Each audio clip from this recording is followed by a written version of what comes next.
السلام عليكم ورحمة الله وبركاته. وجود يا شباب، أنا بقالي أكتر من سنة شغال فريلانسر، وكان في حاجات كتير أوي وقعت فيها في الأول وما كنتش عارف إزاي أعملها.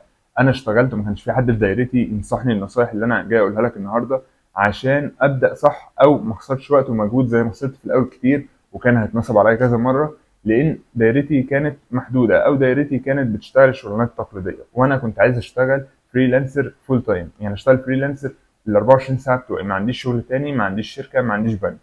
فتعال انا اقول لك النهارده احسن 10 حاجات ممكن تعملهم عشان تبقى شغال فريلانسنج صح.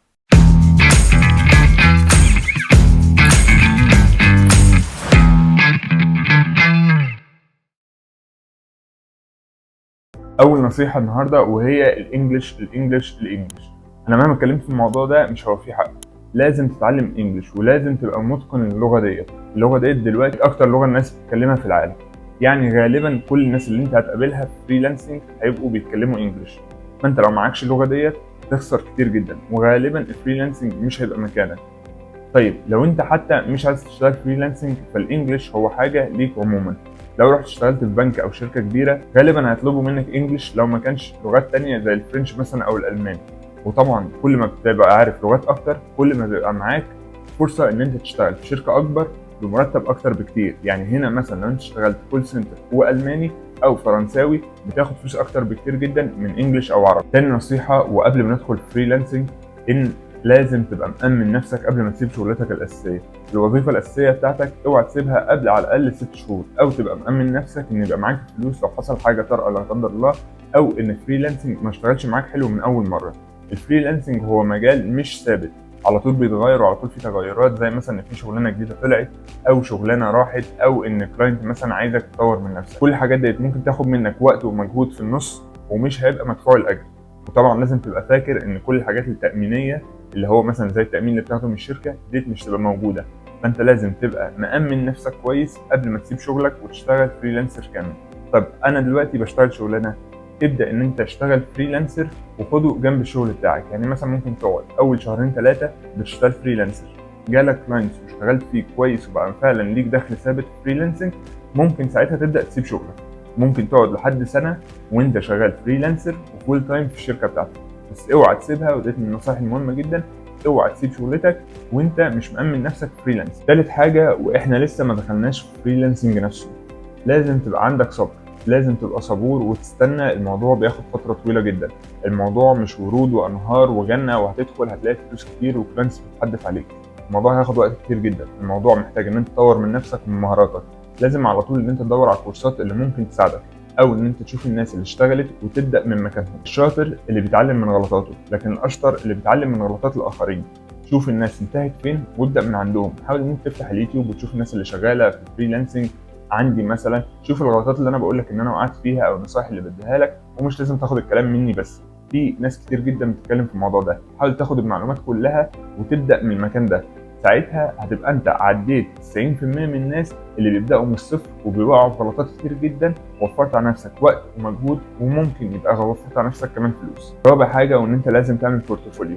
ايه هو البورتفوليو؟ دي الحاجه اللي العميل هيبص عليها، ده انت بس اللي بتعرض العميل. طبعا احنا اتكلمنا عليها في فيديو قبل كده بتاع نتفليكس، ممكن احط لك اللينك فوق هتلاقيه. ايا كانت الشغلانه بتاعتك، من ويب ديزاينر لجرافيك ديزاينر لفيديو اديتور، بتعدل على الصور بقى، بتكتب مقالات، ايا كانت شغلتك فانت ممكن تعمل بورتفوليو. لازم تبين للعميل انت بتقدر تعمل ايه. البورتفوليو ده بيبقى حاجتين، حاجه مثلا زي الفيديو اديتنج او الحاجات بتاعت ادوبي ممكن تربطها بالويب سايت بيهانس اللي اتكلمنا عليه، وساعتها ده هيبقى بورتفوليو تبعت اللينك للعميل وهو بيشوف شغلك على طول.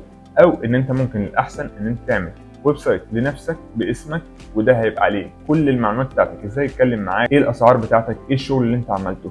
طيب يا فوزي انا دلوقتي ما عنديش شغل عملته لحد. طيب انت اكيد في الشغل اللي انت عملته، مثلا لو انت بتشتغل بروجرامنج عملت ابلكيشن وبعته لاصحابك عشان تقول لهم بص انا عملت ايه. عملت فيديو اديتنج، الفيديو كان صحابك مصورين وانت عايز تمنظر وتقول ان انت بتعرف تشتغل شويه. عندك صور كويسه مثلا بتاعت فرح او بتاعت مكان انت صورته فيه، كنت في الساحل وقعدت تعدل على الالوان بتاعتها وطلعت فعلا حلوه. كل الحاجات دي ممكن تحطها، ايا كان المشروع اللي انت عملته صغير او كبير ممكن تحطه والعميل هياخدك. العميل مش لازم هيدور على احسن واحد، بس العميل لازم يبقى شايف الشغل اللي انت بتقدمه للناس. خامس حاجه وان انت لازم تشير الشغل بتاعك، لازم تنشره ما بين الناس. حاجه مثلا زي تيك توك، انت لو نشرت عليها الشغل بتاعك او اليوتيوب بتبين للعميل ان انت قد ايه بتعرف تشتغل، وبتجيب عملاء اكتر بكتير. تيك توك لو انت مثلا بتمنتج فيديوهات او بتعرف تصمم جرافيكس او بتعمل اي حاجه حتى لو حاجه يدويه، ممكن ان الحاجات دي كلها تحطها على تيك توك ويوتيوب وفيسبوك وانستجرام طبعا، بس تيك توك ويوتيوب هيجيبوا لك فعلا عملاء حقيقيين وعايزين الشغل ده منك كتير. فانت ما تستصغرش الموضوع وتقول مش مهم ان انا اعمل له شير. انت ممكن تلاقي عملاء على ابورك وفريلانسر والمواقع دي كلها، بس لو عايز عملاء يطولوا معاك ويبقوا عملاء كتير جدا لدرجه ان انت مش هتبقى ملاحق انا اخد انهي شغل، فهو تيك توك ويوتيوب. حاول ان انت على طول يبقى شغلك موجود ليه فيديوهات وبتتواصل مع الناس وبتدي لهم نصايح في الموضوع، او ان انت بتشرح لهم الموضوع ده اصلا بيشتغل ازاي. ساعتها هيبقى في ثقه اكبر ما بينك وبين العميل، والناس هتشوف فعلا ان انت تقدر تشتغل ده حتى لو انت مش بروفيشنال فيه. الناس تعرف ان انت بتعرف تعمل ده وواثق من شغلك. سادس حاجه، ما تشغلش بالك خالص بفلوس هتجيلك ازاي. معظم الناس اللي حواليا بتبقى خايفه من حته الفلوس هتجيلي ازاي، انا فلوس ممكن ما تجيليش، ممكن العميل ينصب عليا، ممكن الموقع ينصب عليا. دي اخر حاجه ممكن تفكر فيها. اشتغل وبعد كده شوف فلوس هتجيلك ازاي. الفلوس ممكن تجيلك عن كذا طريقه. ابورك مثلا من المواقع اللي ممكن يحوله لك على البنك على طول، بس في مواقع تانية بيقول لك مثلا بايونير او مواقع كتير جدا ممكن تعمل لك زي ده، زي اللي هم كلهم بيبقوا الاونلاين بانكينج، لكن الفلوس بتيجي وده حاجه مؤكده 100%. فمش ديت اللي تشيل همها. ما تبقاش زي الناس اللي شايفه ان الفلوس الاونلاين ديت فلوس في الهواء ومش واقعيه. اخر حاجه تشيل همها ايه؟ هي الفلوس. تابع حاجه وديت حاجه مهمه جدا، مع ان المجال اللي انا بدات فيه فريلانسنج في الاول كان بعيد جدا عنها، بس مع الوقت شفت ان هي حاجه مهمه جدا واتعلمتها وبقيت دلوقتي بشتغل في المجال ده، وهي ان انت تتعلم يا فوتوشوب يا بريمير برو.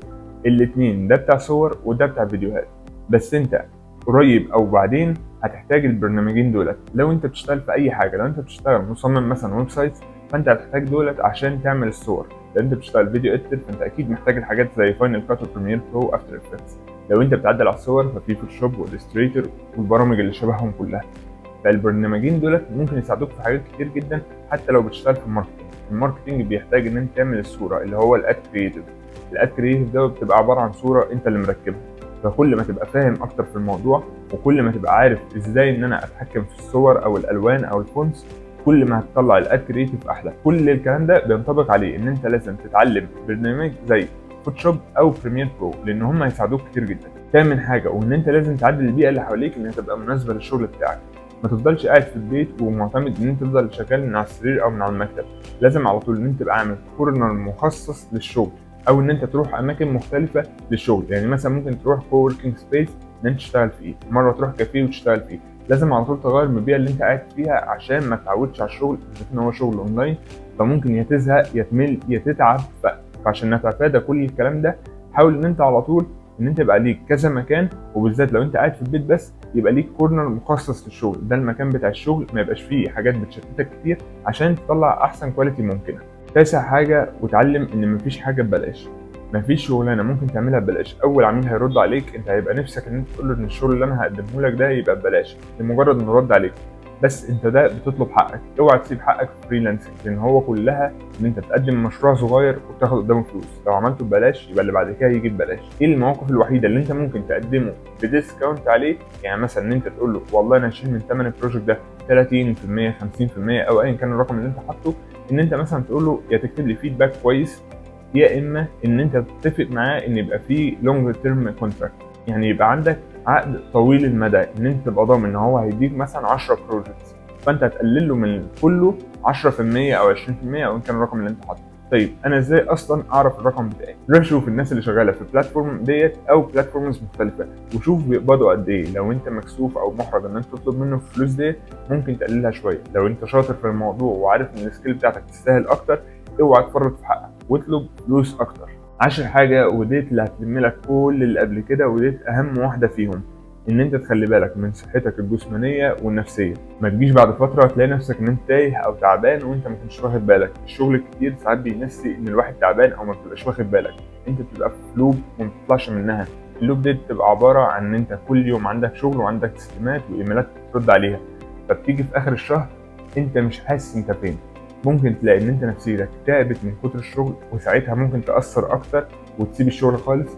يا اما جسمك تعب لو انت الشغل اللي انت بتشتغله مثلا بيطلب ان انت تفضل قاعد كتير، ممكن يبقى ظهرك وجعك، رجليك وجعتك، رقبتك وجعتك، وبعد كده تاثروا اكتر.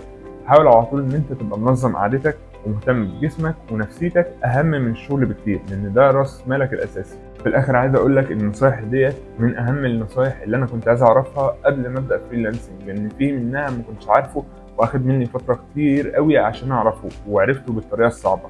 بس اهم حاجه ان انت تتعلم انجليش وتخلي بالك من صحتك النفسيه. الانجليش اهم بكتير من اي حاجه ممكن تتعلمها، اهم من ان انت تبقى بتعمل كونتنت، اهم من ان انت تبقى بتمنتج، اهم من ان انت تعدل على الصور. الانجليش هو اساس كل ده. بس كده يا شباب، يا رب اكون فدتكم في فيديو النهارده. لو عايز تعرف اكتر ازاي تبقى حر ماليا، ممكن تعمل لايك وسبسكرايب، وهتلاقوني على الانستجرام وعلى التيك توك. سلام.